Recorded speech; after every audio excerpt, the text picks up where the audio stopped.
எல்லாரும் அந்த ஏசியை போட்டுட்டா வேர்க்காது. அது மீண்டும் ஒரு முறை குறிப்பால உணர்த்திருக்கீங்க, நன்றின்னு.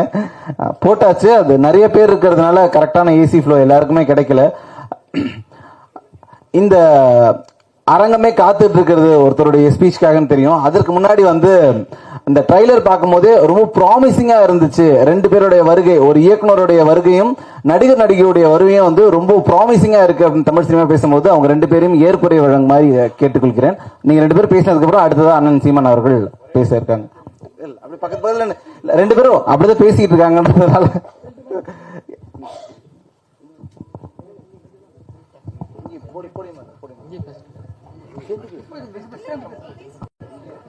வந்திருக்க அனைத்து பத்திரிகையாளர் மற்றும் சிறப்பு விருந்தினருக்கு நன்றி.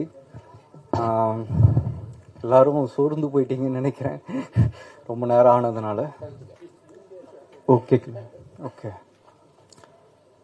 இந்த படத்துல நான் ஒரு பங்கா இருக்கிறதுல ரொம்ப பெருமையா நினைக்கிறேன். சார் இது மாதிரி எனக்கு ஒரு கதாபாத்திரம் கொடுப்பாருன்னு நான் நினைச்சு கூட பார்க்கல. அவரு செந்தமிழன் சீமான் அவர்களை பேச அன்போடு அழைக்கிறேன்.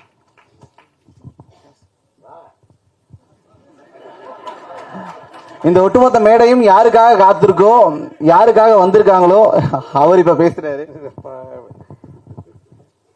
அனைவருக்கும் வணக்கங்க. இது நான் பேசுறதுக்கான இடம் இல்லை.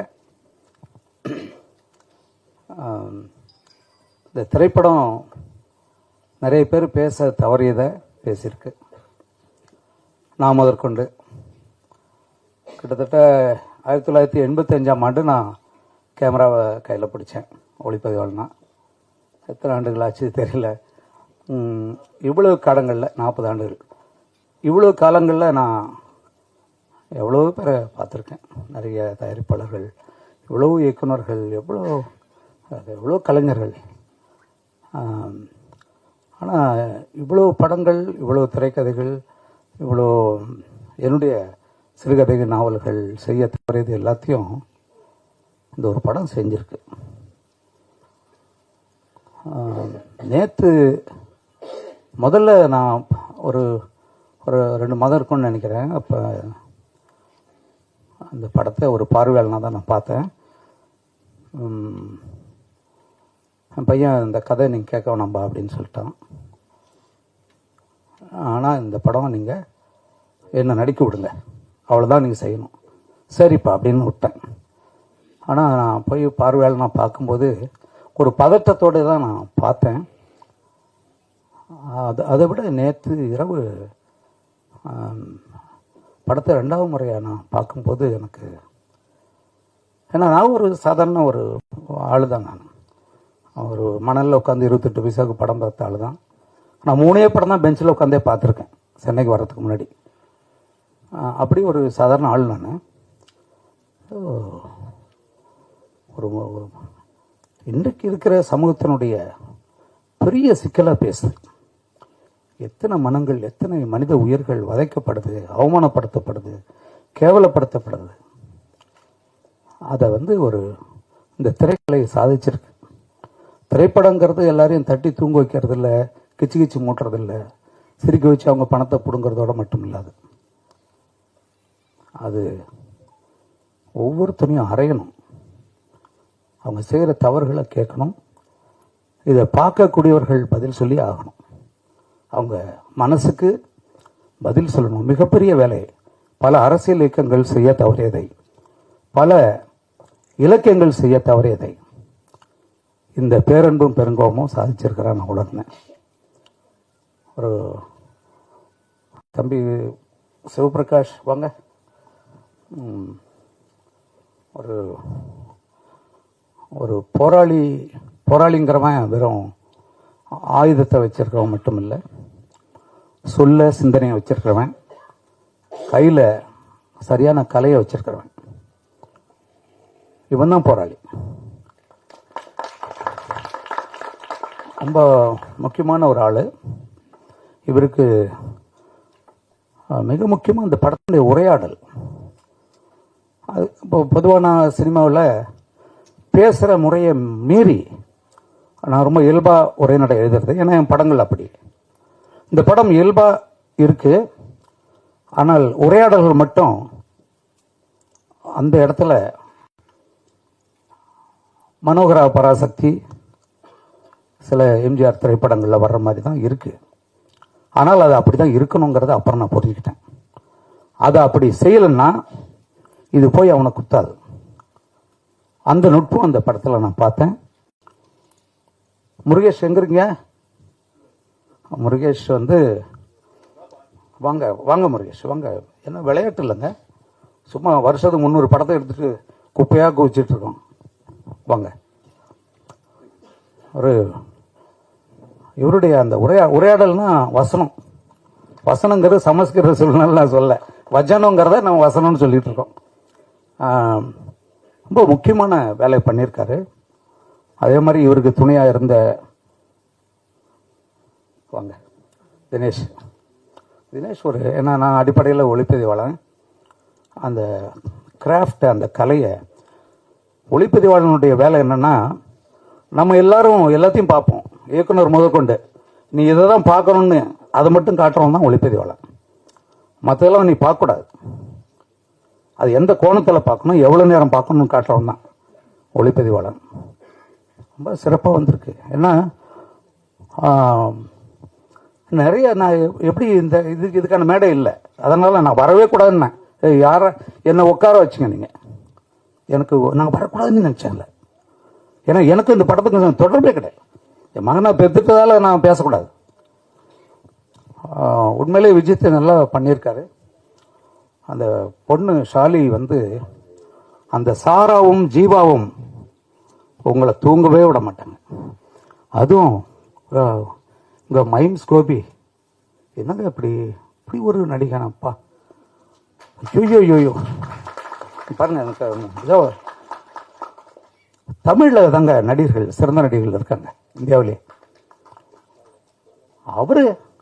அவர் அருள்தாஸை நான் இப்போ தான் பார்க்குறேன்.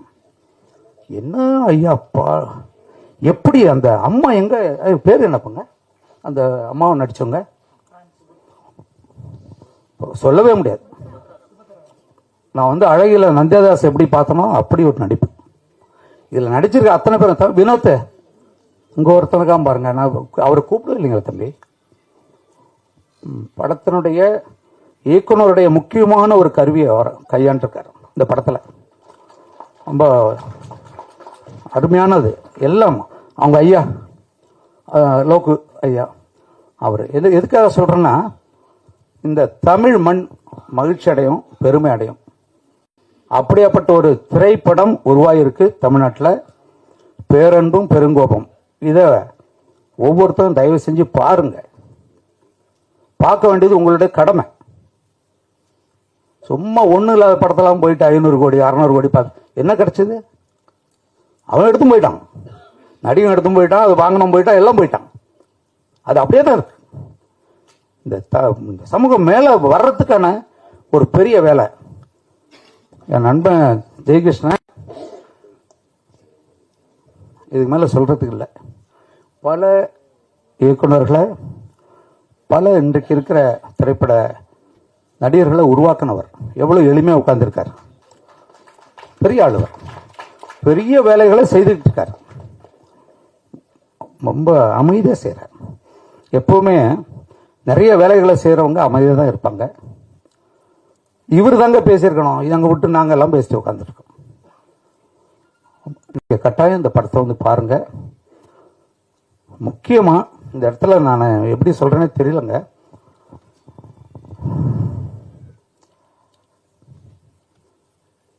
இந்த படத்தினுடைய அந்த மூச்செல்லாம் மனுஷன் செத்து போயிடுவான்ல, அந்த மூச்சே வந்து இசைஞானி தான்.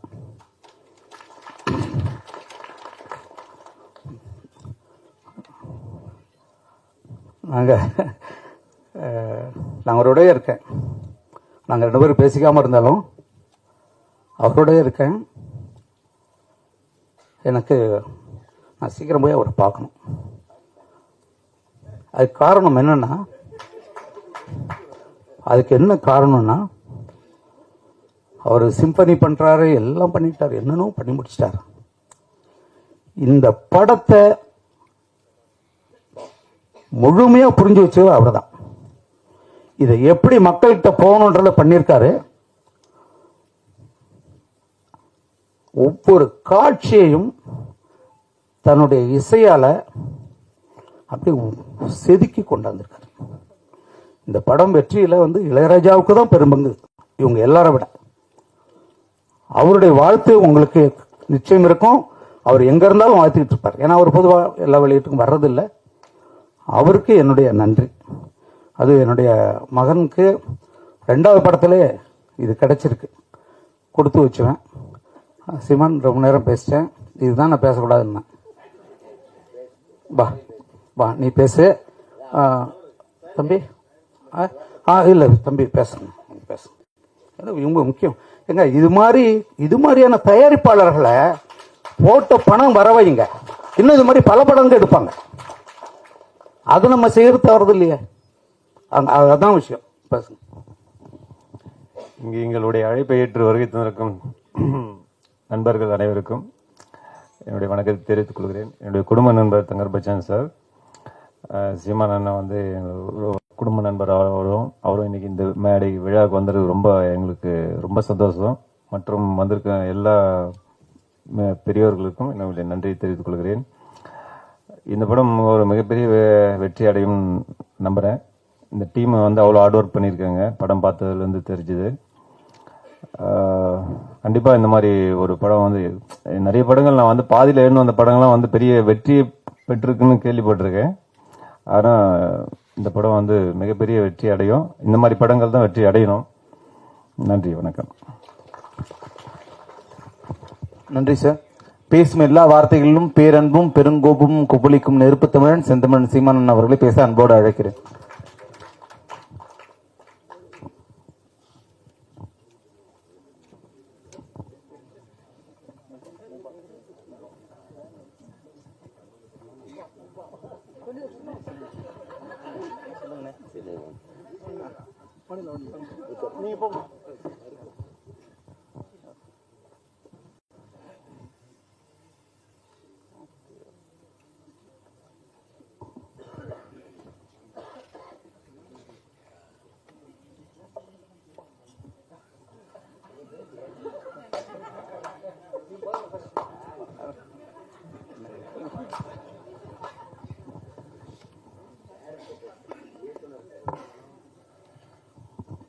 வந்திருக்கும் பத்திரிகை ஊடக நண்பர்களுக்கு நன்றி. என்னுடைய இங்கு வீட்டிற்கும் விருந்தினர்களுக்கு நன்றி. என் பேர் சிவபிரகாஷ். பட் என் பேர் சிவபிரகாஷ்னு சொல்றதோட பாலமகேந்திராவின் மாணவன் என்பது தான் எனக்கு பெருமையா இருக்கு. எங்க ஐயா ஒன்னே ஒன்று சொல்லுவாரு, ஒரு புத்தகம் தன் வாசகனை தேடிக்கொள்ளும் அப்படின்வாரு. அதே மாதிரி ஒரு படைப்பு, ஒரு கதை அதற்கான ஆட்களை தேடிக்கொள்ளும் என்று சொல்வார்கள். அப்படி இந்த கதை இதற்கான ப்ரொடியூசர்ல ஆரம்பிச்சு, நடிகைகள் ஆரம்பிச்சு, டெக்னீஷியன்ல ஆரம்பிச்சு எல்லாத்தையும் அதே தேடிடுச்சு. சிந்தனையும் சிரிப்பும் தான் மனிதனை விலங்கிலிருந்து பிரித்து காட்டுகிறது. பட்டங்களால் தன்னை அலங்கரிப்பவனை விட நல்ல சிந்தனைகளால் அலங்கரிப்பவனே மேன்மையானவன். அப்படி ஒரு நல்ல சிந்தனை உள்ள ஒரு சாமானியனின் கதை தான் இந்த பேரன்பும் பெருங்கோபமும். எனக்கு இந்த வாய்ப்பளித்த அண்ணன் ஜெயகிருஷ்ணன் அவர்களுக்கு நன்றி. நன்றி. வந்திருந்த அனைவர்களுக்கும் நன்றி.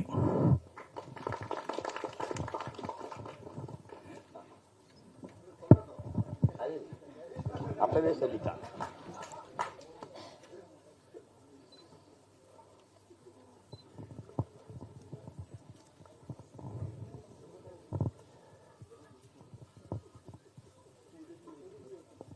பேரன்பும் பெருங்கோபமும் இந்த திரைப்படத்தினுடைய அறிமுக விழாவிற்கு வருகை தந்து வாழ்த்தி சென்றிருக்கிற அன்பிற்கும் பாசத்திற்கும் உரிய அப்பா எஸ். ஏ. சந்திரசேகர் அவர்களுக்கும், மதிப்பிற்குரிய அண்ணன் ஆர்.வி. உதயகுமார் அவர்களுக்கும், இங்கே அமர்ந்திருக்கிற என் அன்பிற்கினிய தம்பிகள் வசந்தபாலன், தம்பி சுசீந்திரன், தம்பி கண்ணன் அவர்கள், என்னுடைய குரு சித்ரா லட்சுமணன் அவர்கள், தம்பி கரு பழனியப்பன், எண்ணற்ற படைப்பாளிகள். அந்த வரிசையில் இப்போது தம்பி சிவபராஸ் அவர்களும் இணைந்திருக்கிறார். இங்கே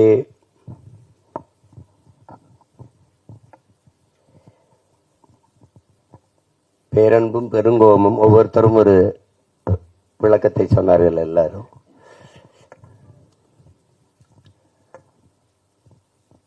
பெருங்கோபத்தினுடைய பிறப்பிடமே இந்த பேரன்பு தான்.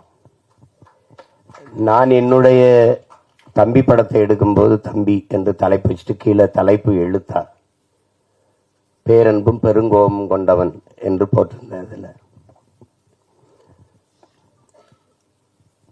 இது தம்பிங்கிறது எங்க தலைவரை தான் குறிப்பிட்டு எடுத்தேன்னு எல்லாருக்கும் தெரியும். அதுல அது பேரன்பும் பெருங்கோபமும் கொண்டவன் அப்படின்னு போட்டேன். அது ஏன் பேரன்பு? அவருடைய பேரன்பு, தன் இனத்தின் மீது இருந்த பேரன்பு அந்த இனம் அழித்து ஒழிக்கப்படும் போது அதை காக்க வேண்டிய பெருங்கோபத்திற்கு ஆளாயிட்டார். இங்கே பாரதியினுடைய பெருங்கோபம், அந்த ஆவேசமான கவிதை வீச்சுக்கு காரணம் அவன் இந்த மண்ணை மக்களை நேசித்த வச்சிருந்த காதல் தான். அப்படி அதை உள்ளடக்கமாக வைத்து இந்த ஒரு படைப்பு படைக்கப்பட்டிருக்கு. இதில் எல்லாத்தை விட பெரும் பாராட்டுக்குரியவர்கள் இப்படி புதியவர்களுக்கு துணிந்து வாய்ப்பு கொடுத்த தயாரிப்பாளர் மதிப்பிற்குரிய ஜெயகிருஷ்ணன் அவர்கள் தான். அவருடைய மனைவியார் பெயரில் காமாட்சி ஜெயகிருஷ்ணன் தயாரிச்சார். அப்புறம் என்னுடைய தம்பி திருமலை வருத்தப்படுறாரு இருக்கிற திரையுலகிற்கு இருக்கிற நெருக்கடிகளை குறித்து. இதெல்லாம் ரொம்ப நாள் இருக்காது, நீங்க கவலைப்படாத, சரி பண்ணிடலாம்.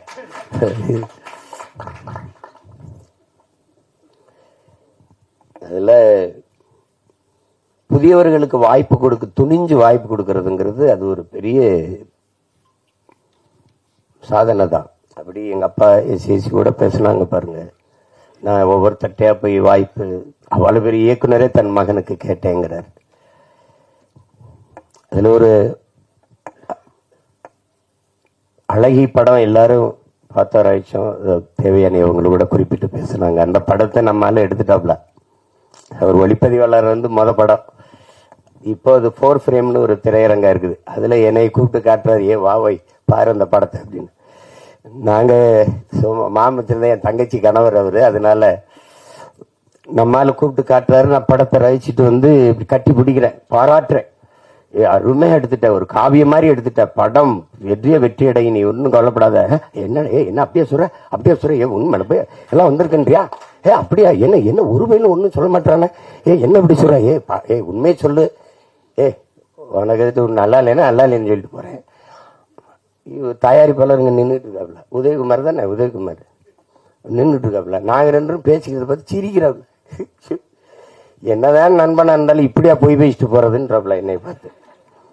அந்த படம் ஓடும்னு கடைசி வரை நம்பல அவரு.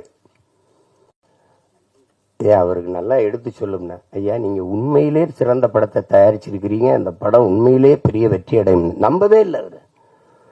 திரைக்கு பிச்சுட்டு ஓடுது. இப்ப பெரிய விடுதி கட்டி வச்சு இருக்காப்புல, அங்க போனா தங்குறது. நீங்க தான் சொன்னீங்க அந்த படம் ஓடும் அப்படின்னு சொல்றாப்புல. இப்ப செல்வார் அடிக்கடி. அது மாதிரி அவர் ஒரு தங்கரை பற்றி எல்லாருமே பேசிட்டாங்க. ஆனால் எனக்கு தெரிஞ்ச ஒரு தங்கர் குழு விவாதம்லாம் இல்ல கதையில. ஒரே ஆளுதான் எழுதுவாரு. எழுதி ஒரு வாரத்தில் அந்த கதையை எழுதிட்டு எடுத்த படங்கள் தான் அத்தனையும். பள்ளிக்கூடத்துல அது முதல்ல ஏவிஎம் படப்பிடிப்பு நிலையத்துல நானும் சேரனும் தங்கரும் 3 பேர் உட்கார்ந்து பேசுறோம். 3 பேரும் சேர்ந்து செய்யலான்ட்டு. அதுல எங்கால இதுல கோவத்துல சேரன் அடிக்க மாட்டேன்ட்டல. அப்புறம் தான் நரேன் வந்தாரு. அது செஞ்சோம். அதுல ரொம்ப அழகான எழுத்தாளர், ஒரு ஒவ்வொன்றும் அவருடைய காவியம் போல ஒரு எழுதக்கூடிய ஒரு எழுத்தாளர். நான் கூட சொன்னேன், நீயே விஜித்தை நீயே அறிமுகம் செய்யலாமே, நான் எடுத்து வச்சிருக்காப்ல டக்குமுக்கு டிக்குத்தாலம் தானே. அவன் தான் முதல்ல அந்த படம் வேணாம் இந்த படம் வரட்டுன்ட்டான் விஜித்தை. அது விஜித் மேல எனக்கு நம்பிக்கை இருக்கு. அதை விட எனக்கு எங்கால தங்கர் பச்சா மேல நம்பிக்கை இருக்கு. அவ எதையாவது எழுதி ஆக சிறந்த ஒரு காவிய படைப்பா தந்தாவது விஜித்தை நிறுத்திடுவான். அதுல எனக்கு அசாத்திய நம்பிக்கை இருக்கு.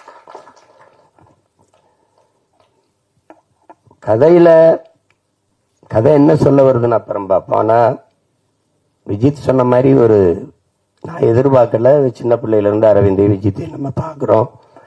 ஆனா ஒரு அறிமுக படத்துல இவ்வளவு பெரிய ஒரு கனத்த ஒரு கதாபாத்திரத்தை தூக்கி சுமக்கிற ஆற்றல் அப்படிங்கிறது ஒரு பெருசுதான். ஒவ்வொரு கட்டத்திலையும் அந்த உரையாடலை வெளிப்படுத்தி உச்சரித்து பேசி அவன் அந்த இதுல வெளிக்காட்டுறதுல நல்ல முதிர்ந்த ஒரு நடிகருக்கு இருக்கிற பல படங்களை நடிச்சு அனுபவம் பெற்ற ஒரு நடிகர் போல அவன் அந்த உரையாடல் உச்சரிப்பு அது நடை இதுகளெல்லாம் அவன் சிறப்பா செஞ்சிட்டாப்ல. நான் கூட சொன்னேன், இதை ரொம்ப நல்லா பண்ணியிருக்கான் விஜித் அப்படின்னு. அந்த இதுல அவனுக்கு அந்த திரை மொழி திரை அறிவு அவனுக்கு நல்லா உள்வாங்கிக்கிட்டான். அதனால அதை எளிதா வெளிப்படுத்திட்டாங்கிறத நான் உணர்ந்தேன். ஒளிப்பதிவு ரொம்ப சொன்ன மாதிரி தம்பி சுசீந்திரன் சொன்ன மாதிரி இந்த கேரளாவுக்குள்ள வருகிற பகுதிகள் எல்லாம் ரொம்ப ரொம்ப அழகியெல்லாம் எடுத்திருக்கா. அப்படி தினேஷ் மொத்த படமே ரொம்ப நல்லா பண்ணியிருந்தாரு. அது தேவையற்ற அவ எடுத்தோன்னே சொல்லிட்டான். தம்பி கருப்பன்லேயே வேலை செஞ்சிருக்காப்ல. அதே நேரம் எங்க அப்பா பாரதி ராஜாவுடைய பாலுமேந்திரா அவர்களுடைய திரைப்பட பயிற்சி கல்லூரியிலையும் படிச்சேன்னு சொல்லும்போது தேவையற்ற காட்சி, தேவையற்ற நகர்வு, தேவையற்ற உரையாடல் சில படைப்பாளிகள் படத்தில் இருக்காது. ஒன்னு அப்பா பாலுமேந்திரா, இன்னொன்னு அப்பா மகேந்திரன், இன்னொன்னு எங்க அப்பா பாரதி ராஜா. அந்த மாதிரி படங்கள்ல பாலுமேந்திரா அப்பாவை பற்றி சொல்லணும். நானும் எங்க தலைவரும் சில முக்கிய தளபதிகளோட பேசிட்டு இருக்கும்போது திரையுலகம் குறித்த பேச்சுகள் வருது. அந்த பேச்சுகள் வரும்போது ஒவ்வொரு படைப்பாளிகளை பற்றி பேசிட்டு வரும்போது பாலுமேந்திரா அப்பாவை பற்றி பேச்சு வரும்போது எல்லாரும் தான் கதை வசனங்கள் எழுதி படம் எடுக்கிறீங்க, ஏன் அவர் மாதிரி எடுக்க முடியலன்ட்டு என்கிட்ட கேட்குறாங்க. கேட்கும்போது இங்கே உட்காந்துருந்த எங்கள் அண்ணன் பொட்டம்மான் ஊர் பாசம் நீங்க கண்டுக்கிறாரு அப்படிங்கிறாப்ல. 2 பேரும் ஒரே ஊர்னால ஊர் பாசத்துல சொல்றாரு. ஆனா உண்மையிலேயே அப்பா பாலுமேந்திரா படங்களையும் மகேந்திரன் ஐயா படங்களையும் நீங்க போட்டு பார்த்தீங்கன்னா இந்த உரையாடல் தேவையில்லை, இந்த காட்சி தேவையில்லாம இருக்கு, இந்த இடத்துல இந்த கருவி நகர்ந்திருக்க வேண்டாம் அப்படிலாம் நீங்க யாருமே குறை சொல்ல முடியாது. அவ்வளவு நேர்த்தியான படைப்பாளி. அந்த படைப்பாளியினுடைய பல்கலைக்கழகத்திலிருந்து சிவபிரகாஷ் வந்திருக்காங்கிறது இந்த படத்தை பார்க்கும்போது தெரிஞ்சது. நான் கூட தங்கட்ட சொன்னேன், தேவையற்ற பதிவு, காட்சி, உரையாடல் அப்படின்னு எதுவுமே இல்லை. முதல் படம் மாதிரி இல்லை. சிவபிரகாஷ் எனக்கு அவ இயக்குனர் ஆகிறதுக்கு முன்னாடி இருந்து தெரியும். என்னுடைய பயணங்கள்ல ஒரு 4-5 ஆண்டுகள் என் கூடவே பயணித்து வந்த ஒரு தம்பி. அவர் தான் இந்த படத்தை இயக்கியிருக்காங்கிறது எனக்கு தெரியாது. அப்புறம் பின்னாடி தெரிஞ்சோண்ட ரொம்ப மகிழ்ச்சி எனக்கு அதுல. அதே மாதிரி கதாநாயகி நடிச்ச அந்த சாலி அவர்கள், அவங்க படத்துல அவங்க மலையாளியா நடிச்சதுனால நானும் மலையாளி அப்படின்னு தான் நினைச்சிட்டு இருந்தேன். ஆனா நல்லா நடிச்சிருந்தாங்க. படத்துல ஒரு கருவி இருந்து நம்மளை பதிவு பண்ணிக்கிட்டு இருக்கு, நம்ம நடிக்கிறத பதிவு பண்ணிக்கிட்டு இருக்குங்கிறது என்ன இல்லைனாவே அவன் சிறந்த கலைஞனா ஆயிடுவான். அது தெரியுது. அது நம்ம என் தம்பி அருள்தாஸ் சொல்ல வேண்டியதுல ஒரு சிறந்த ஒளிப்பதிவாளர். அவன் செய்ய வந்த வேலை வேற, இப்ப செஞ்சுக்கிட்டு இருக்க வேலை வேற. இதுல 2 பேரும் மையும் கோயுமே. என் தம்பி அருள்தாஸும் உண்மையான வாழ்க்கையில ரொம்ப அநியாயத்துக்கு நல்லவங்க, திரையில அநியாயத்துக்கு கெட்டவனாவே நடிக்க வேண்டியது இருக்குது. அது ஒன்றும் பண்ண முடியாது. எனக்கு 2 தெரியும். எனக்கு ரொம்ப அது மைம் கோம்பியை பார்த்தா புஷ்பால எல்லாம் பயங்கர கொடூரமான ஆளா நடிச்சிருக்காப்ல. அப்புறம் பார்த்தா கன்னடா படத்தில் நடிக்கிறோம். எந்த படம் எந்த தொலைக்காட்சி திருப்பினா நம்மால் இருக்காரு, நமக்கு ஒரு பெருமை. ஒளிப்பதிவு கருவி இல்லாம கூட போவாங்க, நம்ம ஆளுங்க இல்லாம நீ போக முடியாது படப்பதிவுக்கு. அப்படி அந்த மாதிரி ஒரு பெருமை தான் நமக்கு. அது என் தம்பி அருள்தாஸ் கெட்டவனாலாம் நடிக்கும் போது கொஞ்சம் மனசு கஷ்டமா தான் இருக்கும். இவன் ஏன்னா இதெல்லாம் நடிக்கிறான் அப்படின்னு. ஆனாலும் கலைன்னு வந்துட்டா என்ன இருக்கு, அது நடிக்கணும், அதுல ஒன்றும் இல்லை. சிறந்த நடிப்பை வெளிப்படுத்தியிருந்தாங்க ரெண்டு பேருமே. எனக்கு ரொம்ப பிடிச்சிருந்தது படத்துல. அதுல போய் என் தம்பி வினோத் காவல்துறை அதிகாரியா நடிச்சிருந்தாரு. நம்மால அவன் நல்லா நடிச்சிருந்தான். எல்லாம் அவனுக்கு ஒரு பெரிய கதாபாத்திரத்தை கொடுத்துருக்காரு சிவபிரகாஷ். ரொம்ப நல்லா வெளிப்படுத்தியிருந்தார். அவர்கிட்ட இருந்து தான் கதை நகருது. ரொம்ப நல்லா இருந்தது. வாழ்த்துக்கள், உனக்கும் வாழ்த்துக்கள். இதுல நிகழ்ச்சியை நேர்த்தியா தொகுத்து வழங்கிக்கிட்டு இருக்க என்னுடைய தம்பி முபாஷா அவர்களுக்கு என்னுடைய வாழ்த்துக்கள். ரொம்ப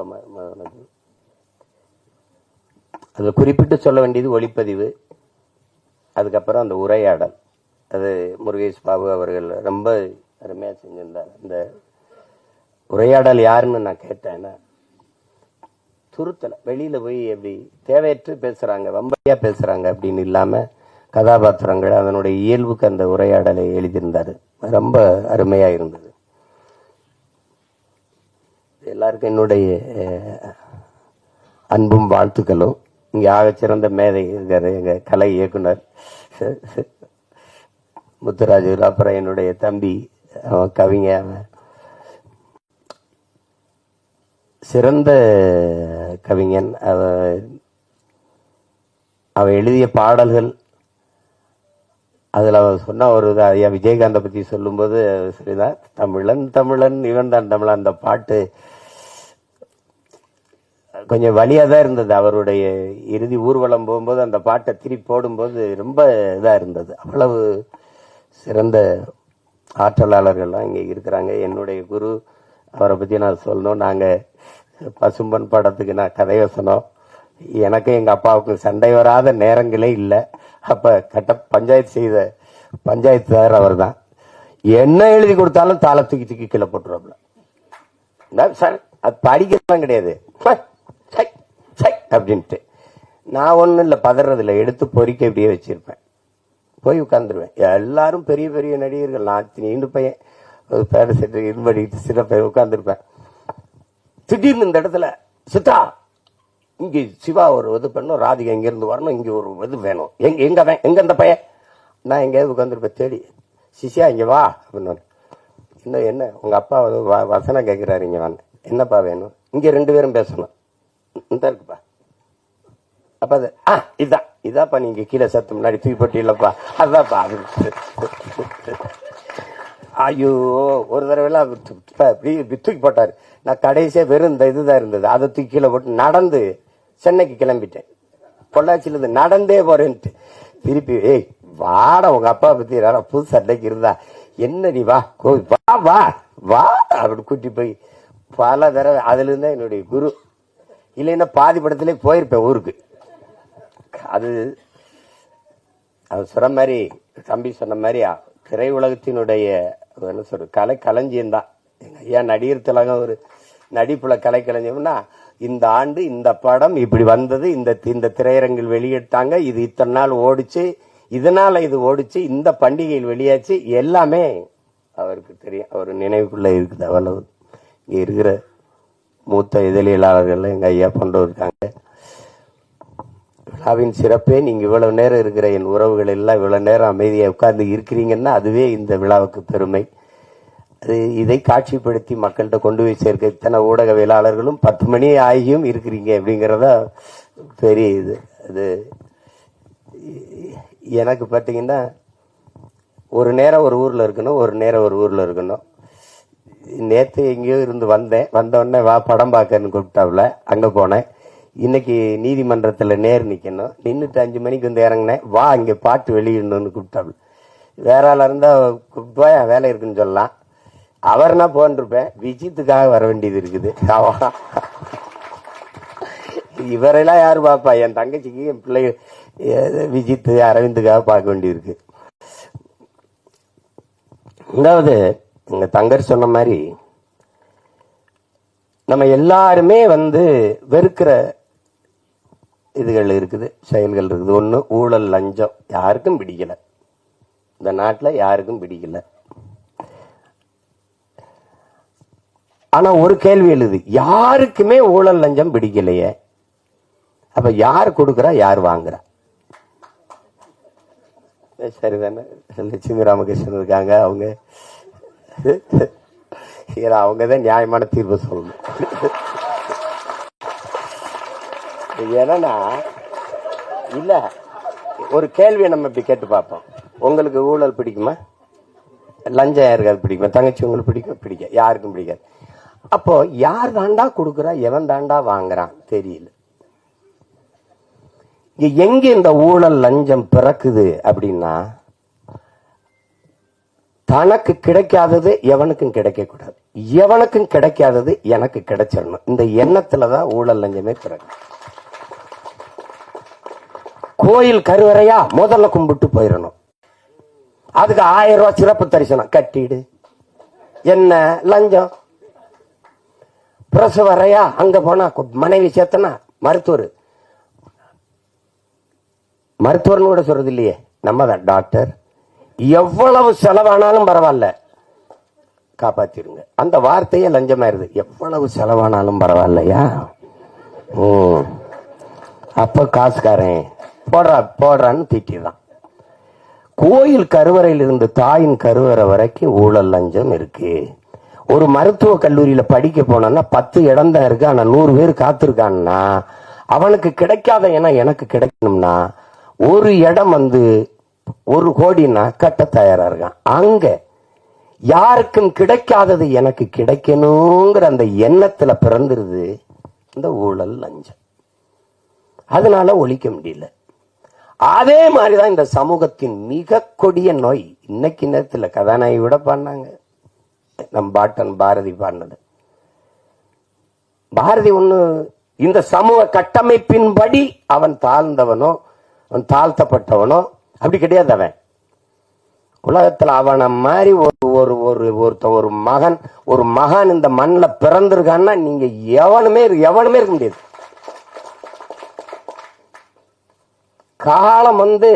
காலம் பல கவிஞர்களை உருவாக்கி இருக்குது அன்பிற்குரியவர்களே. காலத்தை உருவாக்கிய ஒரு பாவனன் உண்டென்றார் உலகத்திலே நம் பாட்டன் பாரதி தான்.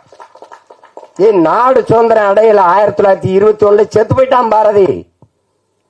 47 விடுதலை அடைகிற. ஆனால் ஆடுவோமே, பல்லு பாடுவோமே, ஆனந்த சுதந்திரம் அடைந்து விட்டோம் என்று அவன் அடைஞ்சிட்டான் சுதந்திரத்தை. நீ மாநிலம் பிரிப்பாய் நினைச்சானா? மொழி வழியே மாநிலங்கள் பிரிப்பீங்கன்னு நினைச்சானா? அவன் வந்தே மாதரம் என்போம், எங்கள் மாநில தாயை வணங்குதும் என்போம். நீ பிரிக்கல, அதை பத்தி அவங்க கவலைப்படல. தமிழ்நாடுன்னு பேர் வைப்பாங்க, அதுக்கு ஒருத்தர் 76 நாள் பட்டினி கிடந்து சாவான், அதெல்லாம் அவனுக்கு தெரியாது. தமிழ் திருநாடு தன்னை பெற்ற எங்கள் தாய் என்று கும்பிடடி பாப்பா, அமிழ்தில் இனியதடி பாப்பா, நம்ம ஆன்றோர்கள் தேசமடி பாப்பான்னு. யாரு? தமிழ்நாடுன்னு ஒரு பேரே வைப்பாங்களானே தெரியாது. கம்பன் பிறந்த தமிழ்நாடு, உயர் கல்வி சிறந்த தமிழ்நாடு, புகழ் கம்பன் பிறந்த தமிழ்நாடுங்கிறான். வள்ளுவன் தன்னை உலகினுக்கே தந்து வான்புகள் கொண்ட தமிழ்நாடு, நெஞ்சை அல்லும் சிலப்பதிகாரம் எனும் மணி ஆரம் படைத்த தமிழ்நாடு தமிழ்நாடு தமிழ்நாடு பாடி தள்ளிட்டான். எப்ப தமிழ்நாடுன்னு பேர் வைப்பாங்களான்னு தெரியாது. அவ்வளவு பெரிய அறிஞ. அக்கரகாரத்துல கழுதை வரக்கூடாது, கழுதையை கையில தூக்கிட்டு நடந்துட்டாப்ல. இந்த பாரதி படத்துல பாத்தீங்கன்னா தெரியுமே. மதம் மாத்துறது நீ பாத்திருக்கா? உலகத்துல சாதி மாத்தின ஒரே மகான் பாரதி தான். கனகலிங்கத்தை கூப்பிட்டு மீதி எடுத்து போட்டு பூணூல போட்டு, இன்னையிலிருந்து நீ பறையன் இல்லை ஐயன். யாரா? சுப்பிரமணிய பாரதி பண்ணான்னு சொல்றா, போடா. அப்படி ஒரு ஆளு நம்ம ஆளு. அவன் சொல்றான், அவன் மனசுக்குள்ள எம்புட்டு வலி இருந்தா, சாதிகள் இல்லையடி பாப்பா, குல தாழ்ச்சி உயர்ச்சி சொல்லல் பாவம், நீதி உயர்ந்த மதி கல்வி அன்பு நிறைய உடையோர்கள் மேலோர்ன்றான். அதுக்கு முன்னாடி ஒரு கிளவி வர்ற, அறிவு மூதாட்டி வர்ற. சாதி இரண்டொழிய வேறில்லை சாற்றுங்கால் நீதி வலுவா நெறிமுறை சாதி இரண்டுன்னா நம்மால் என்ன பண்றான்? ஆஞ்சாதி பொஞ்சாதி. அது இல்ல சாதி, அது இல்ல. ஆண்பால் பெண்பால், அது பாலியல் வேறுபாடு. அதுல அது சாதி இல்ல. ஆண் ஜாதி பெண் ஜாதின்னு கிடையாது, பாலியல் வேற்றுமை. அது அவ சொல்ற சாதி இட்டார் பெரியோர் இடாதார் இழிகுலத்தோர்ன்ட்டான். கொடுக்கிறவ உயர்ந்த சாதி, தனக்கு தனக்கு என்று பதுக்கி ஒதுக்குற கஞ்ச பிசுனா இருக்கான அவன் தாண்ட இழி மகன் கீழ் சாதின்ட்டான். எல்லாரும் பாடி போறான். பாரதிக்கு பின்னாடி எங்களுக்கு ஒரு தாத்தன் வரான், புரட்சி பாவன. அவன் இருட்டறையில் உள்ளதாடா உலகம்ங்கிறான். இருட்டறையில் உள்ளதாடா உலகம், சாதி இருக்கின்றது என்பானும் இருக்கின்றானேங்கிறான்.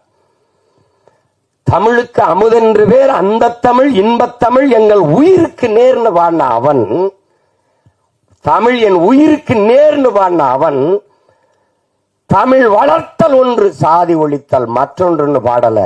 சாதி ஒழித்தல் ஒன்று, நல்ல தமிழ் வளர்த்தல் மற்றொன்று. முதல்ல சாதிய ஒழிடாங்கிறான். சாதிய ஒளி. எல்லாரும் சமநிலை சமூகம் படைக்கதான் போராடுறான். அங்க சித்தரு புத்தரு ஞானி யோகி மகான் எல்லா காலங்களையும் சாதிக்கு எதிரான குரல், சாதிக்கு எதிரான கருத்து, சாதிக்கு எதிரான கட்டுரை, சாதிக்கு எதிரான பாட்டு, சிந்தனை, போராட்டம். ஆனாலும் இந்த சாதி சாக மாட்டேங்குது. அதேதான் சொன்னா, எல்லாரையும் சாகடிக்கிற சாதியே உனக்கு ஒரு சாவு. அதானே எல்லாரும் பாடுனா. இந்த தலைமுறையில எங்க விஜித்து சிவபிரகாச அவன் பங்குக்கு ஒரு நெற்பள்ளி போடுறான் இந்த சாதியை கொளுத்துறது. சாதிங்கிறது ஒரு கொடிய சமூக நோயா இருக்கு, கொரோனாவை விட பெரிய கொடிய நோய். சாதி என்ன செய்யுது? உலகத்திலே புனிதமான ஒன்று இருக்குங்க, அன்பு. அதை கொன்றுதுங்க. உலகத்திலே நீங்க இந்த மானுடன் ஒரு அளப்பெரிய ஆயுதங்களை கண்டுபிடிக்கிறாங்க மனுஷன் அழிச்சு கொள்றதுக்கு. இந்த எல்லா ஆயுதங்களையும் அழிக்கக்கூடிய ஒரு ஆற்றல் இருக்குன்னா அது அன்புக்கு தான் இருக்கு. அன்பு என்ன செஞ்சிரும்னு பாருங்க. அமெரிக்க அதிபர் இந்தியாவுக்குள்ள வந்தா கடவுச்சீட்டு வீசா அனுமதி வேணும்.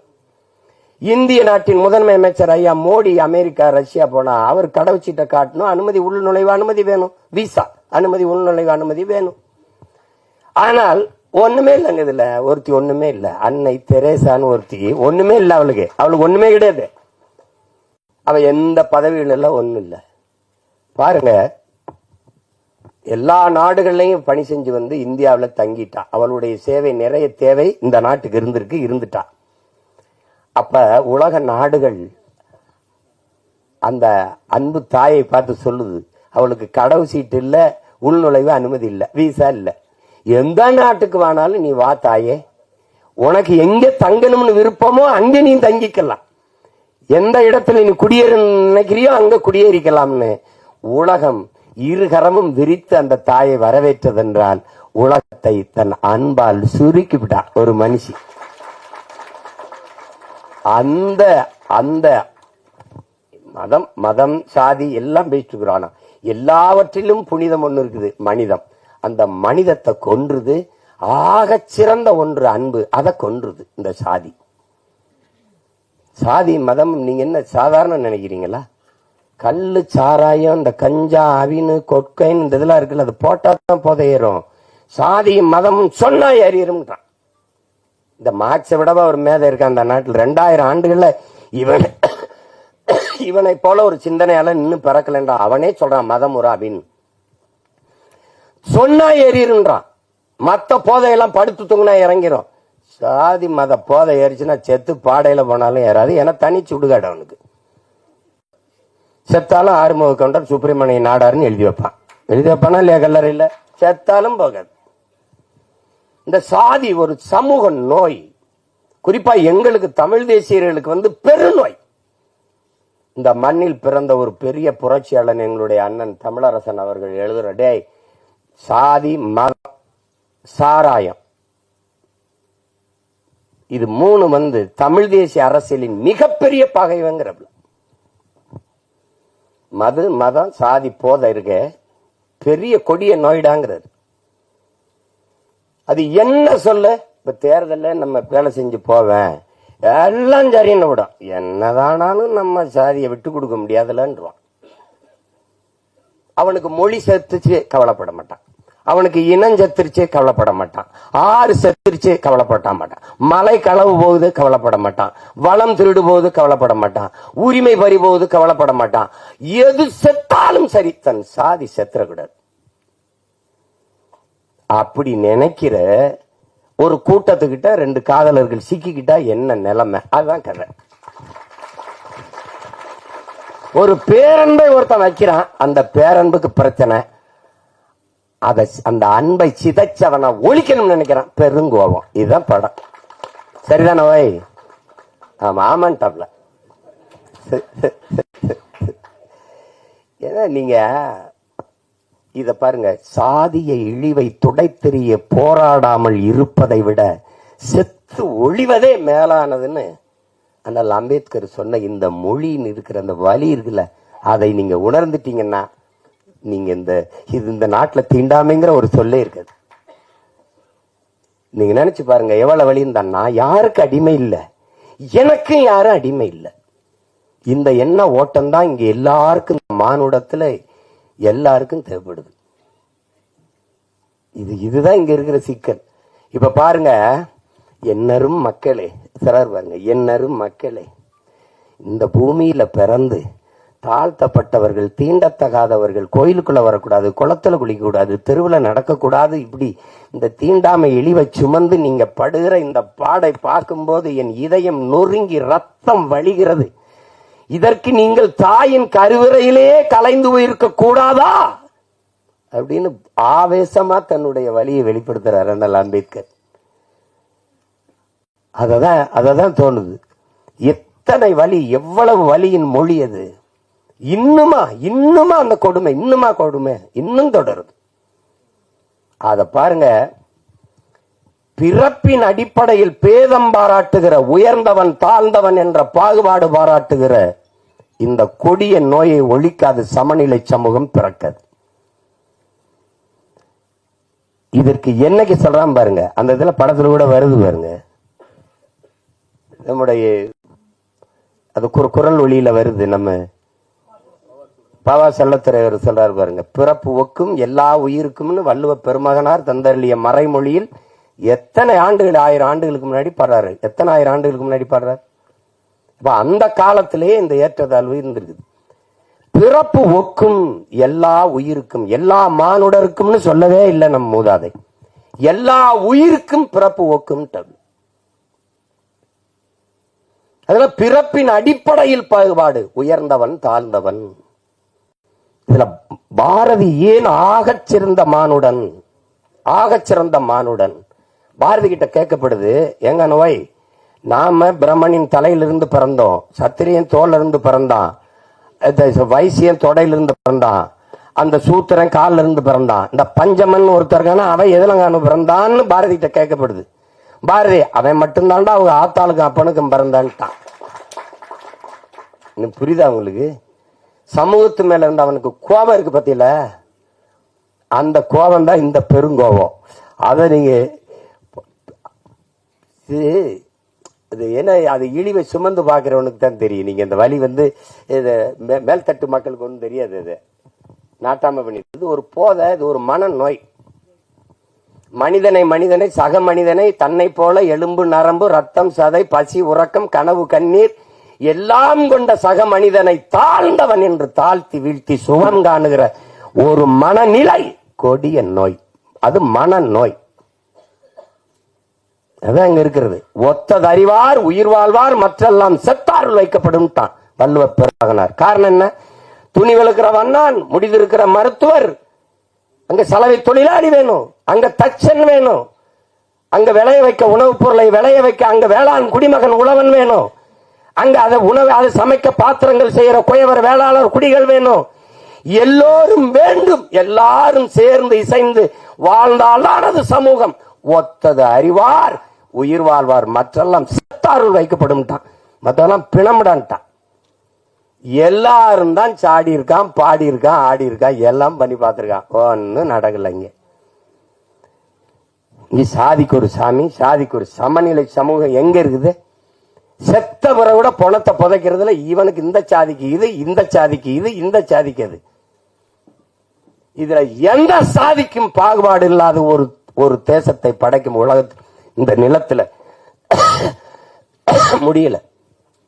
எங்கள் உயிர் தலைவன் அவன் கனவு கண்ட தேசத்துல, தமிழீழ நாட்டில நீ எவனாவே இரு, என் கோட்டுக்குள்ள என் நாட்டுக்குள்ள வந்தா நீ தமிழனா இருன்னு ஒரு மக்களை உருவாக்கி இறந்து போன எல்லாரையும் ஒரே இடத்தில் மாவீரர்கள் துயிலும் இல்லம் என்று நீ பெரிய தளபதினாலும் படு, நீ சாதாரண வீரனாலும் படு, நீ எவனாவே இரு, உயர்ந்தவன் தாழ்ந்தவன் பாகுபாடு இல்லாது எல்லோரும் ஒரே. இங்க உயர்ந்த சாதிக்காரன் சுடுகாட்டு வழியை கூட தாழ்ந்த சாதிக்காரன் பிணத்தை எடுத்து போக முடியாது. ஆனால் இங்க மகான்கள் தோன்றிருக்கார்கள், காந்தி தோன்றிருக்கிறார், அண்ணல் அம்பேத்கர், பெரிய புத்தன் பூல எல்லாரும் தோண்டிட்டான். எடுபடல, ஒன்னும் சரியில்லை. இன்னொரு தலைமுறை இந்த சாதி மதத்தை காலில் போட்ட செருப்பா போட்டு தேய்ச்சி நடந்தாலே ஒழிய இது சாகாது. இந்த கருமத்தை ஒழிக்காம சமநிலை சமூகம் படைப்பது என்பது சாத்தியமில்லை. வெற்று வார்த்தை. சாதிய இழிவு தீண்டாமை கொடுமைகளை வைத்துக்கிட்டு சாதிய ஏற்றதார்களை வைத்துக் கொண்டு சமூக முன்னேற்றம் சமூக மேம்பாடு என்று பேசுவது என்பது சாக்கடை குழியின் மேலே போடுகிற சந்தனம் பந்தலுக்கு சமம், மலக்குழியின் மேலே போடுகிற மல்லிகை பந்தலுக்கு சமம்னு அண்ணல் அம்பேத்கர் சொல்றாருன்னா காரணமா அவர் அனுபவிச்ச வழி. அவரை போல ஒரு கல்வியாளன் இந்த உலக வரலாற்றில் உண்டா சொல்லுங்க. ஒரு மனிதன் 10,000 புத்தகங்கள் தன் வாழ்நாளில் படிச்சிருக்கணும், அது குறைந்த தகுதி. ஆனால் 64,000 புத்தகங்களை படித்த ஒரு மகன் உண்டென்றால் அது அண்ணல் அம்பேத்கர் தான். ஆக சிறந்த கல்வியாளன். படுக்கிற இடம் கூட படிக்கிற இடத்துக்கு பக்கத்தில் இருக்கணும்ட்டு நூலகம் எங்க இருக்கோ அங்கதான் அறை எடுத்து தங்கியிருக்க. அப்பேற்பட்ட அறிஞன் சொல்லித்தான், இந்த சாதிய இழிவை தொட தெரிய போராடாமல் இருப்பதை விட செத்து ஒளிவதை மேலானதுறான்ட்டார். அப்ப அது அந்த வலியை இந்த ஒரு 2 மணி நேரமா 2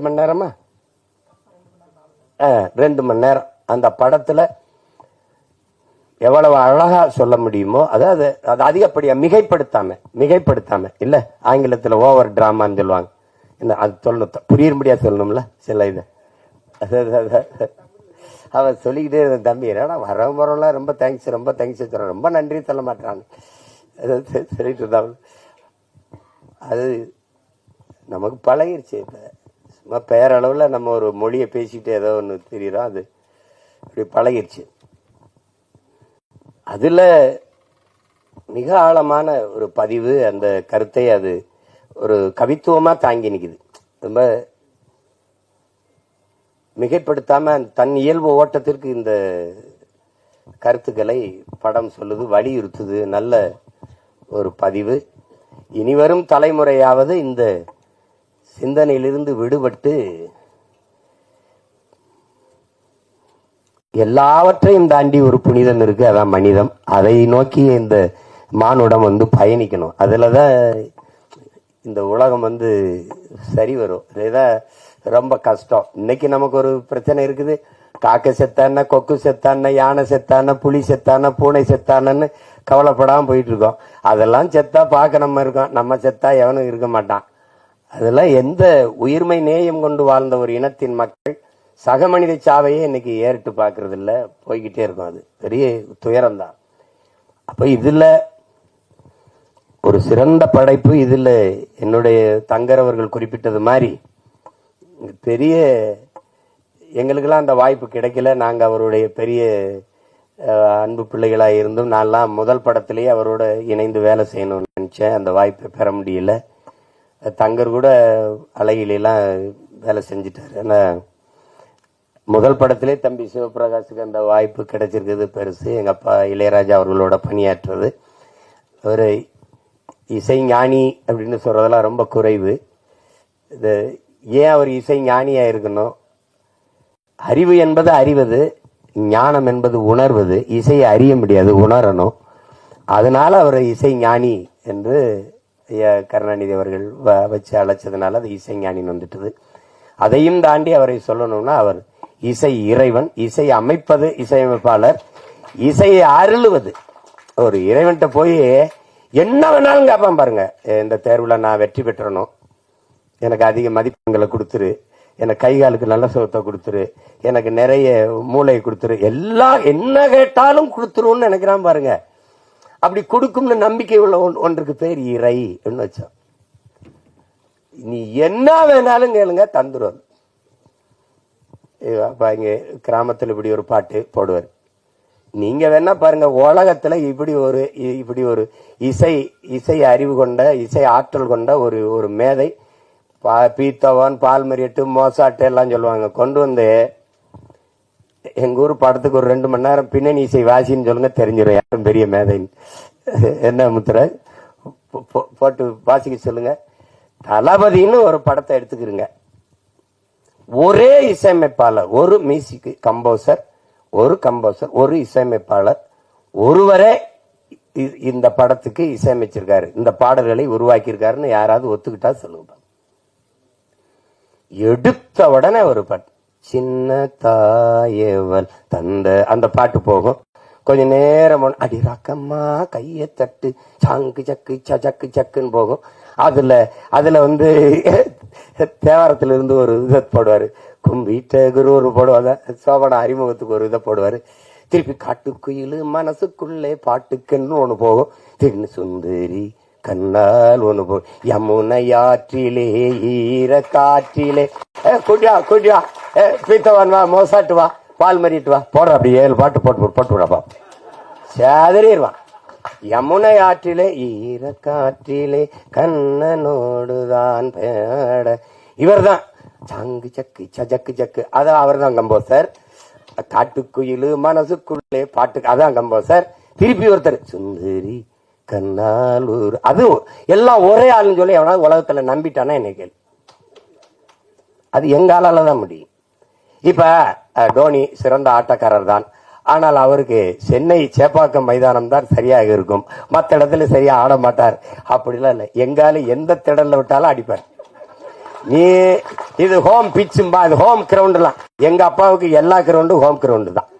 நீ நகைச்சுவையா படம் எடு, நீ ஏதாவது எடு, எல்லாத்துக்கும் இசை கொடு. இது ஒண்ணு வேணா, நீ என்ன நாயகன் படத்தை திருப்பி நான் சொல்றேன், அந்த சீமா சொன்னதுக்காக ஒரு தடவை எடுத்த உடனே ஒரு சின்ன பையன் அவங்க அப்பா தொழிற்சங்கத்தில் பாரு கொண்டு வாங்கி இங்கிருந்து கருவிக்குள்ள இருந்து ஃப்ரம் தி கேமராங்கிறது இங்கிருந்து ஓடுவான் ஒரு சின்ன பையன். ஓடும்போது தூத்துக்குடியிலிருந்து ஓடும்போது அப்படி தென்பாண்டி சீமையிலே தேரோடு வீதியிலே மான் போல வந்தவனே யார் அடிச்சார், அந்த பாட்டுக்கு தாளம் இல்ல, வெறும் புல்லாங்குழல் தாரதாரி. அப்படியே போய் பொழுது அடைஞ்சிரும், பொழுது விடியும் மும்பையில படுத்து கிடப்பான். இதெல்லாம் எங்க அப்பாட்ட சொல்ல வச்சுக்க, நீ எதையுமே மறக்க மாட்டேங்கிறாய்டா. இல்லப்பா மறக்கிறதுக்கா பாக்குறது, இது ஒரு இசையே இல்ல. அண்ணன் கமலஹாசன் வந்து இந்த பிள்ளைகள்லாம் அப்படி ஒரு கொசு வலைக்கு கீழே படுத்திருக்கும் போது அப்படி தென்பாண்டி சீமையில தேரோடு வீதியில, அது அண்ணன் குரல்ல வரும். அந்த கமல் அண்ணன் பாடும்போது அதுக்கு தாளம் போட்டிருப்பாப்ல, நல்ல தாளம், தபேலாலாம் வாய்ச்சி போவாப்ல. இது அப்பப்ப வரும்போதெல்லாம் தபேலா போயிட்டே இருக்கும். கடைசி எங்க அண்ணன் செத்துருவாப்ல, சுட்டுருவான். அந்தவன் செத்து இப்படி விழுந்த உடனே அந்த கோட்டை சரிஞ்சிருச்சு, அந்த பேரரசு இடிஞ்சிருச்சு, அழிஞ்சிருச்சு. பட் தென்பாண்டி சீமையிலே டம் முரசு அதிருது. உலகத்துல இப்படி ஒரு இசையம்பால காட்டுறான், உலகத்துல இப்படி ஒரு இசையம்பால. அவர் ஒரு திரைக்கதை, என்ன ஒரு திரைக்கதை எழுதுறான், வசனம் எழுதுறான், அவர் தனியா உட்காந்து ஒண்ணு எழுதிட்டு இருப்பாப்ல. இப்ப நான் சொல்றது உங்களுக்கு இத மணிரத்னம் ஐயா வந்து சொல்லி வாங்கியிருப்பாருன்னு நினைக்கிறீங்களா? இந்த இடத்துல தபேலா போடுங்க, இந்த இடத்துல வெறும் புல்லாங்குழல்ல போங்க, அங்க வந்து அவர் இறந்துட்டார், அவ்வளவுதான், கோட்டையே சரிஞ்சு விழுந்துருச்சு. அப்ப முரசு அதிர்தான், தென்பாண்டி சீமையிலே டங் தேரோடு வீதியிலே டங். இந்த மாதிரி இங்க போய் பாருங்க, அவர் சொல்றதுக்கு என்ன இருக்கு, எத்தனாயிரம் பாட்டு ஒவ்வொன்னும் அப்படித்தான். இதுதான் எங்க இளையராஜா. அதனாலதான் இசை இறைவன், இசையை அருள்வார். இன்னைக்கெல்லாம் ஒரு என்ன நடக்குது, பாட்டுக்கு மெட்டமைச்சுக்கிட்டு இருக்கோம், அது ஆங்கிலத்துல கம்போசிங். 4 மாசம் 3 மாசம் 6 மாசம் அது வந்து வரும்போது வரும். எங்க தங்கருக்கு விஜித்னு பேர் வந்த மாதிரி வரணும், ஒரு மெட்டு வரணும் இல்லையா, அப்படி வரணும். ஆனா எங்கால எப்படி தெரியும்ல, இங்க இருங்க, காலையில ஒரு பாடல், மாலையில ஒரு பாடல் பதிவு பண்ணி அனுப்பிடுவோம்ல. இப்ப சின்ன தம்பி பாடல்லாம் எவ்வளவு புகழ் பெற்ற வெற்றி பாட்டு, எவ்வளவு நேரத்துல மெட்ட அமைச்சிருப்பாரு நினைக்கிறேன்? அரை மணி நேரம் தான், அரை மணி நேரம் தான். அடுத்தாலும் சொல்றதுக்கு இல்ல, நான் தான் இருந்திருக்கேன். நான் எங்க அப்பா மணிவண்ணனுடைய இணை இயக்குனர், அவர்கிட்ட பெட்டி வச்சுக்கிட்டு நின்றுட்டு இருந்தேன் நான். அவர் நின்றுகிட்டே இருந்தேன், அவர் கண்டுக்கல. தம்பி அந்த அந்த இடத்துல இந்த பாட்டு ஒண்ணு பாடி பாடி கட்டி நில்லடா, அது எப்படி வரும்னு சொல்றா, அது சொல்ற ஐயாட்டா அப்படின்னு. அது என்ன இவனை பாட சொல்றாரு, நான் பெட்டியோட நிக்கிறேன், நாங்க 2 பேரும் தான் போயிருக்கோம். அவரு சொல்ற என்னது, யாரு, என்னோட எங்க அப்பா சொல்றாரு அசோசியேட் டைரக்டர். நான் ப்ரொடக்ஷன் மேனேஜர் நினைச்சேன். அப்படியா, சரி பெட்டியை உட்கார், பாடு கேட்டு. நான் ஒரு பாட்டு பாடு, கண்ணில் ஏதோ மின்னல் அடிச்சு, அது எப்பறம் அந்த இடத்துக்கு சரியா வரும்? நான் ஒண்ணு போடுறேன், நான் போடுறேன். இந்த பாருங்க, நீங்க எல்லாம் நம்புங்க ஏங்க, என் குலதெய்வம் வீரகாமாகாளி ஆணையா சொல்றேங்க, சத்தியமா இந்த பாருங்க, இப்படி போடுறாப்லுங்க, இப்படி போடுறாப்ல, இவ்வளவுதாங்க. இந்த கை இங்க போயிருக்கு, கை இப்படி அமுக்காது. மயில் இறகால வருடன்னு அப்படி இருக்கும், அப்படி மெதுவா அப்படி வருடுவாப்லுங்க. அந்த கட்டைய விரலை வச்சு கொஞ்சம் இப்படி வந்துட்டு, சங்கிலிய போட்டோம் தங்க கிளிக்கு சங்கிலிதான் போடணுமே. இந்த படத்துல பூராமே அவர் தான் எழுதியிருக்காரு, பாட்டு பூரா எழுதியிருக்க முடியாது, அப்படியே பாடி இருப்பாரு. சரிதானே சிவபிராஜ்? அப்படியே பாடுவாருங்க.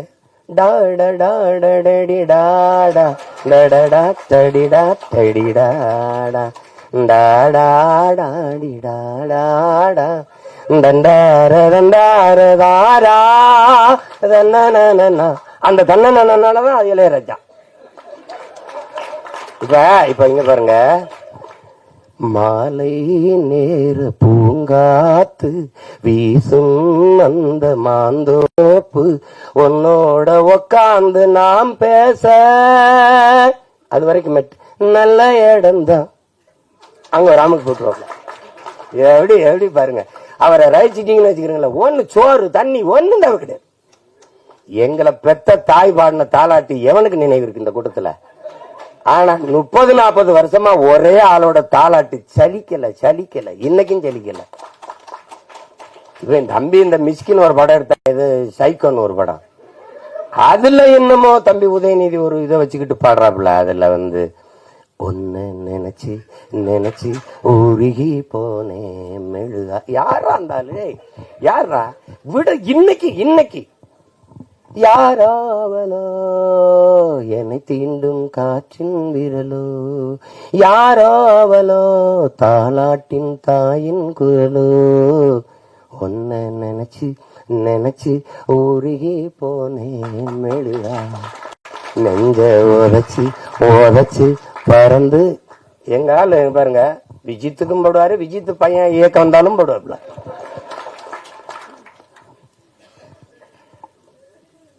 அது வரும். எப்பவாவது அரிதான அவதாரங்கள், எப்படி இலக்கிய உலகில பாரதி வந்தானோ அது மாதிரி இசை உலகில எங்க அப்பா இளையராஜா, அது ஒரு வரம். அதனால இசை இறைவனின் ஆசி பெற்ற ஒரு படம் இது. அதனால இது ஒரு மாபெரும் வெற்றி அடையணும். நான் உளமாற வாழ்த்த வந்திருக்கேன். நான் இது என்ன எங்க விஜித்தோட படங்கிறதுனால, தங்குற படம் எடுத்து கூப்பிட்டா பய வேலை இருக்கு எனக்குன்னு போயிருப்பேன். அது அவருக்கு தெரியும், சிரமம்தான். இப்ப போய் 3 நாள் ஆச்சு இப்படி சுத்திட்டு திரிஞ்சு, காலையில இன்னும் ஓடணும். அது ஆனாலும் இந்த விழாவும் இந்த நிகழ்வும் எனக்கு ரொம்ப முக்கியமானது. அது நான் அரவிந்த் தான், எங்க அரவிந்த், அவன் தான் இந்த வேலையை செய்ய ஆரம்பிப்பான்னு நினைச்சேன் நானு. ஆனால விஜித் வந்திருக்கேன். எனக்கு நான் இவ்வளவு விஜித்திட்ட எதிர்பார்க்கல. ஒரு முதிர்ந்த நடி, எங்க அண்ணன் சந்திரசேகர் இருக்காங்க, அவங்க அந்த பாலைவனச்சோலையில நடிச்ச போது அவ்வளவு இதா இருக்கும், அந்த உரையாடலை வெளிப்படுத்துற ஆற்றல், அந்த இதெல்லாம் உடல் மொழியெல்லாம் ரொம்ப மென்மையா அத மாதிரி நடிச்சிருக்கான். அது முதல் படம்னு சொல்ல முடியாத அளவுக்கு நடிச்சிருக்கான் விஜித். பாராட்டுகள். அதில் ரொம்ப பெருமைக்குரிய ஒரு நிகழ்வு. இதில் நீங்கள் விஜித்தை பாராட்டுவது தங்கரை பாராட்டுவதும் தான், என்னை பாராட்டுவதும் தான், இங்கே இருக்கிற ஒவ்வொருத்தரையும் பாராட்டுவதும் தான். இருந்தாலும் இது அவனுக்கு ஒரு தொடக்கம்.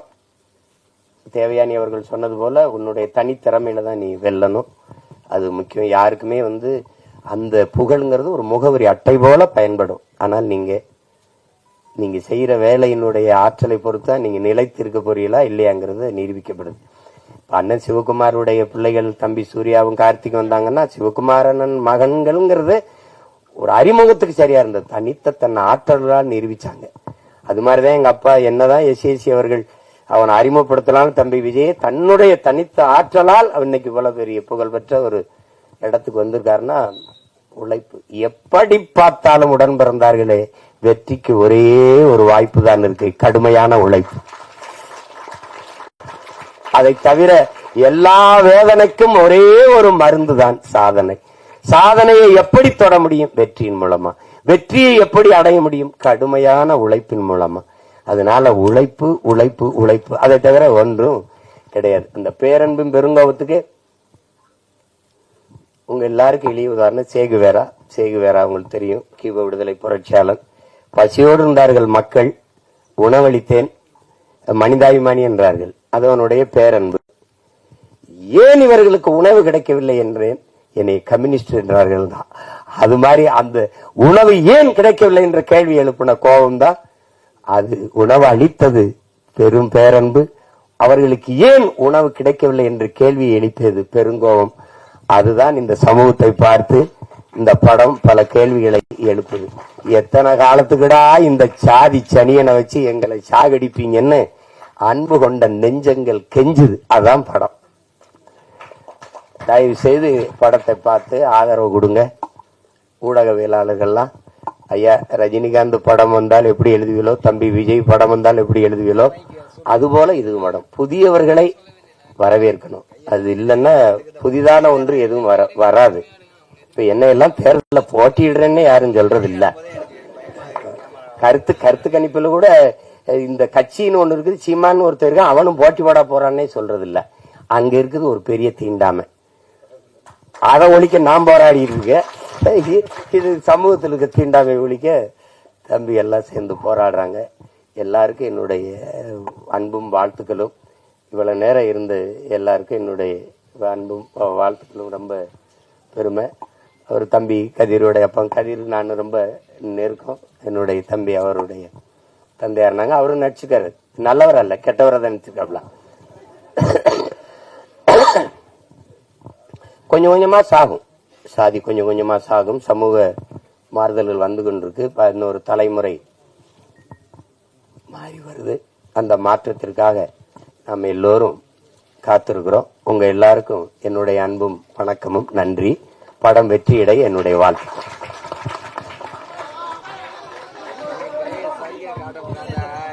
ஒரு பெருமழைக்கு பின்னர் தூரல்கள் என்ன பண்ணிடும். நம்ம கடைசி 2 நிமிஷம் அமைதியா உட்காருங்க. ஒரு photo opportunity. Audio launch, official audio launch இசைத்தகடு தற்பொழுது வெளியிடப்படுகிறது. புகைப்படத்துக்கான ஒரு வாய்ப்பு. ஒட்டுமொத்த படக்குழுவும் மேடைக்கு வரதுக்கு அன்போடு கேட்டுக்கிறேன். ஒட்டுமொத்த படக்குழுவினரும் படத்துல பணியாற்றிய அத்தனை பேரும் மேடைக்கு வருமாறு கேட்டுக்கொள்கிறேன். யாரும் எந்திரிக்க வேணா. ஒரு போட்டோ ஆப்பர்ச்சுனிட்டி. பின்னாடி கேமராவுக்கு மறைக்கின்றதுனால யாரும் எந்திரிக்க வேணா. படத்துல பணியாற்றியவர்கள் மட்டும் மேடைக்கு வரட்டும். படத்துல பணியாற்றிய தொழில்நுட்ப கலைஞர்கள், படத்துல நடிச்ச கலைஞர்கள் அத்தனை பேரையும் மேடைக்கு அன்போடு அழைக்கிறேன்.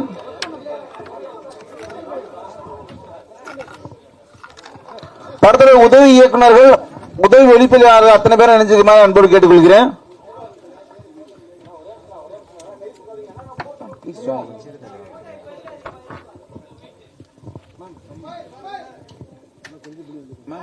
நடந்து வந்துட்டும்.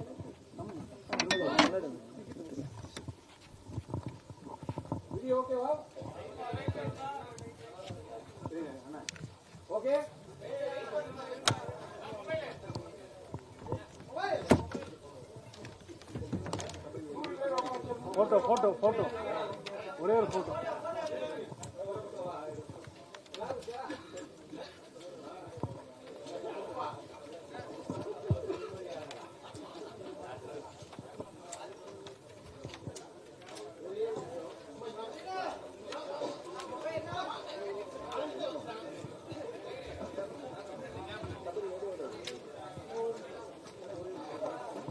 ஈன்ற பொழுதின் பெரிதுவக்கும் தன் மகனை சான்றோன் என கேட்ட தாய். அந்த தாயும் இப்ப மேடைக்கு வராங்க. பெரிய ரவுண்ட் ஆஃப் அப்ளாஸ் கொடுங்க.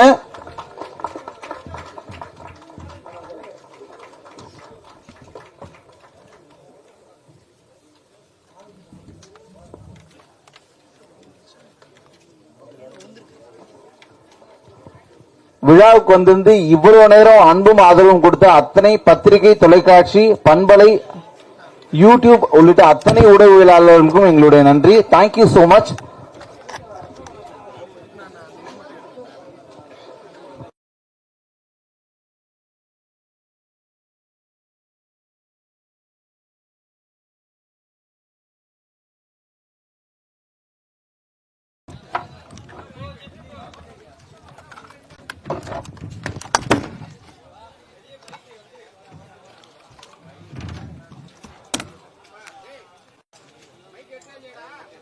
எத்தனை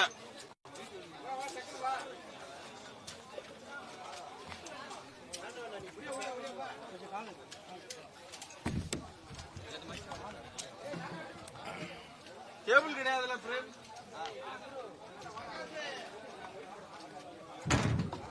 இவன் கார்த்தியோட மைக் கன்ஃபார்மா வயர் வச்சிருக்கான்.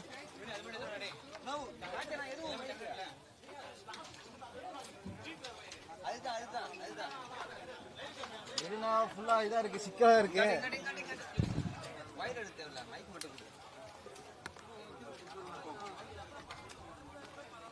இது ரோடு எங்க வச்சு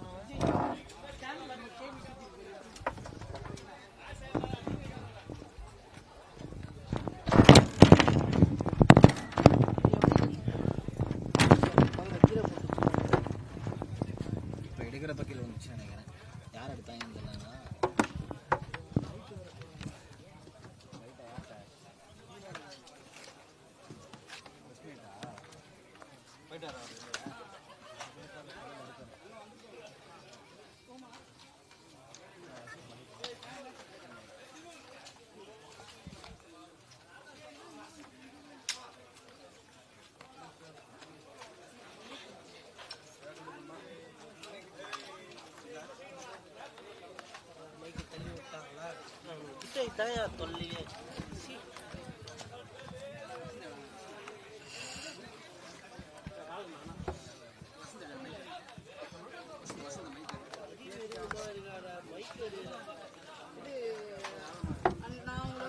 வாங்கிட்டு போக சொன்னாங்க, வாங்கிக்கிறீங்களா?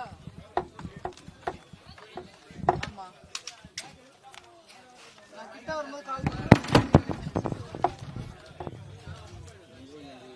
அப்படிதான் பண்ணுவேன். பைக் ஏத்தா எல்லாம் ஒட்டி கீழே எல்லாம் எடுத்தாலே உயிர் எல்லாம்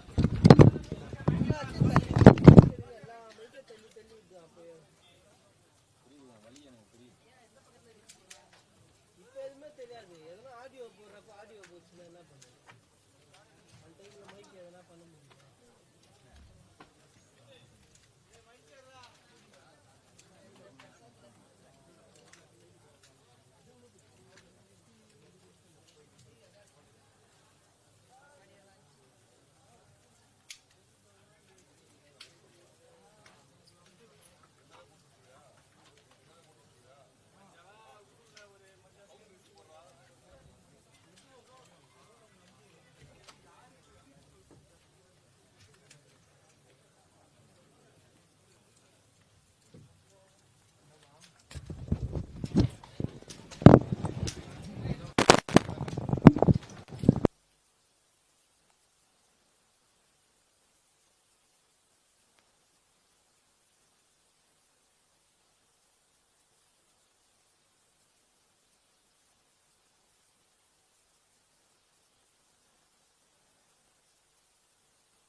போலாம் போலாம்.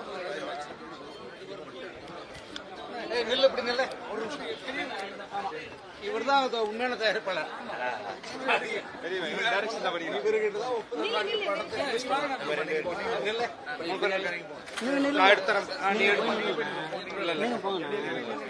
இல்ல 3 பேர் இதை எடுத்துறேன்.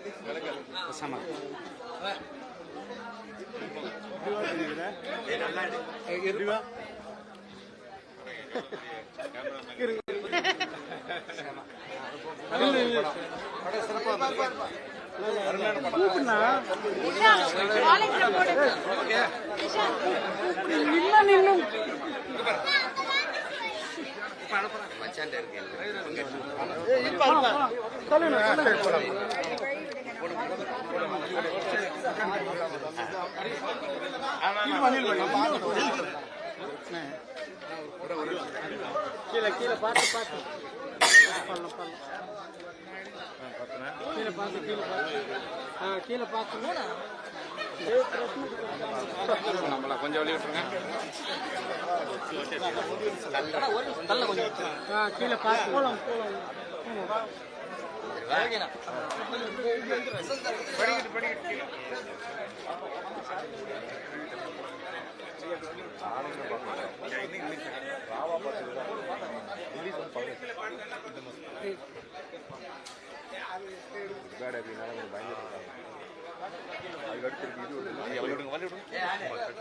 தள்ளுங்க தள்ளுங்க அந்த பக்கமா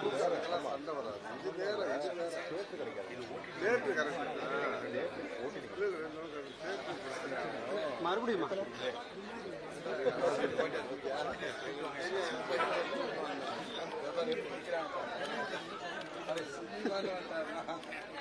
எல்லாரையும்